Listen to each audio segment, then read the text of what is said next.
माननीय मोहन काका भागवत यांच्याविषयी आम्हाला प्रचंड आदर आहे, सन्मानसुद्धा आहे. पण आम्हाला एक कळलं नाही, काल त्यांनी मीडियावरून जी काही मुलाखत द्यायला लावली मीडियाला, त्याचं कारण काय होतं. आंदोलन सुरू झाल्यानंतर जवळजवळ 1.5 महिन्यानंतर आणि आंदोलन संपल्यानंतर 8 ते 10 दिवसानंतर मोहन काकांना अशी उपरती का झाली की आत्ता आपण ह्याच्यावर व्यक्त व्हावं. आणि व्यक्त होताना सुद्धा त्यांनी असं सांगितलं की आंदोलन करणं सरकारच्या कार्यपद्धती बदलण्यासाठी अत्यंत आवश्यक आहे.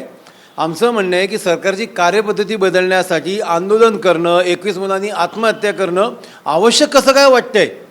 जी चूक झाली ती सरकारने आधीच का नाही बदलली गेली. हिंदुत्ववादी सरकार, हिंदू हिताचं सरकार म्हणून 20 हिंदू मुलांनी, मी मुद्दाहून हिंदू म्हणून जोर देतो त्याच्यावर, हिंदू मुलांनी आत्महत्या का कराव्या लागल्या. 70-80 हजार मुलं, विद्यार्थी, युवक तिथं आंदोलनाला बसला आहे. त्यातलं सुद्धा 60-70 हजार हिंदू असेल. त्या हिंदू युवकांना घरादारापासून 1000 किलोमीटर लांब उपवाशी तडपडत का आंदोलन करावं लागलं. आणि त्यावेळेस हे सन्माननीय सर्व राजकीय नेते गप्प का होते हे आम्हाला अजूनही कळलेलं नाही आहे.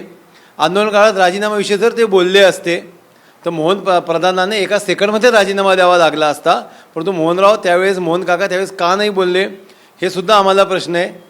परंतु एक मात्र आम्हाला आनंद अशा गोष्टीचा आहे की जे मंद भक्त होते, जे मागच्या 15 दिवसापासून ह्या कॉक्रोचच्या मागं पाकिस्तान आहे, अफगाणिस्तान आहे, चीन आहे, हे देशद्रोही आहे असे प्रकारचा पसरवत होते, विष पसरवण्याचं काम करत होते, त्यांना मोहन काकांनी चपराक मारली असं सुद्धा आमच्यासाठी आनंद असेल असं आम्ही म्हणतो. कारण सन्माननीय मोहन काकांनी कुठेही विद्यार्थ्यांविषयी अपशब्द वापरलेले नाहीत, त्यांच्यावर कोणतेही आरोप केलेले नाहीत. उलट ते आंदोलन सत्य होतं, ही मुलं माझ्यापेक्षा सुद्धा जास्त प्रामाणिक आहेत असं त्यांनी सांगितलं आहे.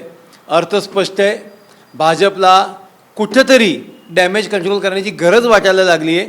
आणि बिहारच्या निवडणुकाच्या निकालाची त्याच्यामागं पार्श्वभूमी आहे असं हिंदू महासभा स्पष्ट मानते. याच्या पुढं तरी भारतीय जनता पक्षाचं सरकारमध्ये राज्यातलं असेल, केंद्रातलं असेल, खऱ्या अर्थाने हिंदुत्ववादी होईल. आणि हिंदू युवक असो किंवा महिला असो किंवा कोणी असो, मग तो शेतकरी असेल, बेकारी असल्यामुळं तडफडीतला युवक असेल, आणखी कोणत्या कारणे नसेल, तो राजीनामा देणार नाही कोणत्याही परिस्थितीत.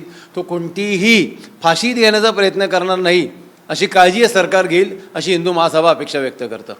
मोहन भागवत असं पण म्हणतात की जी जेन जी आहे म्हणजे जी तरुण पिढी आहे ती आमच्या पिढीपेक्षा अगदी प्रामाणिक आहे आणि त्यांच्यावरती डोळं झाकून विश्वास ठेवला पाहिजे असं त्यांनी वक्तव्य केलं. खरं मला असं वाटतं त्यांचा दुसरा अर्थ काढला तर आम्ही त्यांच्यापेक्षा अप्रामाणिक आहोत असा सुद्धा अर्थ आम्ही काढतोय. आणि मोहन काकांनी कुठंतरी भारतीय जनता पक्षामधलं सरकार आणि राजकीय नेते हे अप्रामाणिक आहेत हे सुद्धा त्यांनी सांगितलेलं दिसतंय. आम्हाला असं वाटतं की मोहन काकाचं देर आहे दुरुस्त आहे असं आम्ही म्हणू शकतो. पण हे जर आधी झालं असतं तर 1 महिनाभर हा देश वेठीला धरला गेला नसता, दिल्लीच्या लोकांचे हाल झाले नसते आणि मंद भक्त खूप लवकर सुधारले असते आणि त्यांना कॉक्रोचच्या ग्रुपला नावं ठेवली नसती. ह्याच्यापुढं तरी लोकशाहीमधल्या मागण्यांसाठी, न्याय मागण्यांसाठी विद्यार्थी असो किंवा कोणतीही जनता असो त्यांना असं आंदोलन करावं लागणार नाही याची काळजी आदरणीय मोहन काकांनी घ्यावी असे आम्हाला हिंदू महासभा म्हणून वाटतं.